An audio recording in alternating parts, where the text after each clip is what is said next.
పట్టణంలోని ఐబీ పోతిరెడ్డిపల్లి చౌరస్తాలో ఏర్పాటు చేసిన ప్రజా ప్రసార వ్యవస్థను ప్రారంభించిన గౌరవ వైద్య ఆరోగ్య శాఖ మంత్రులు శ్రీ శిలాపుర దామోదర రాజనరసింహ. ఈ కార్యక్రమానికి హాజరైన Zaheerabad MP Suresh Shetkar, TGIIC chairman Turpu Nirmala Jaggareddy వివరాలు వెల్లడించిన జిల్లా ఎస్పీ పారితోష్ పంకజ్ ఐపీఎస్ జిల్లా ప్రజలను అప్రమత్తం చేయడానికి జిల్లా పోలీస్ శాఖ ఆధ్వర్యంలో సంగారెడ్డి పట్టణంలోని ఐబీ పోతిరెడ్డిపల్లి చౌరస్తాలో ప్రజా ప్రసార వ్యవస్థను ఏర్పాటు చేసి నాడు గౌరవ వైద్య ఆరోగ్య శాఖ మంత్రులు శ్రీ శిలాపుర దామోదర రాజనరసింహ గారి చేతుల మీదుగా ప్రారంభించుకోవడం జరిగిందని జిల్లా ఎస్పీ పారితోష్ పంకజ్ ఐపీఎస్ గారు వివరించారు.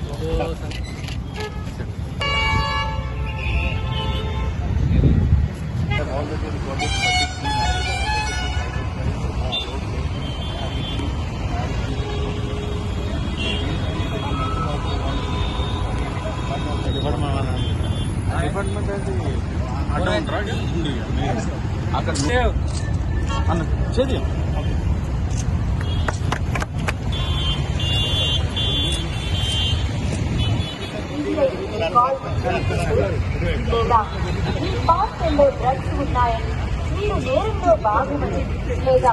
మీ మొబైల్ నంబర్ నేరంతో సంబంధం కలిగి ఉందని చెప్తే కాల్స్లో సమాచారం అందించండి. సంగారెడ్డి పోలీసు వారి online matrimonial website social media ద్వారా పేరు పేరుతో పరిచయం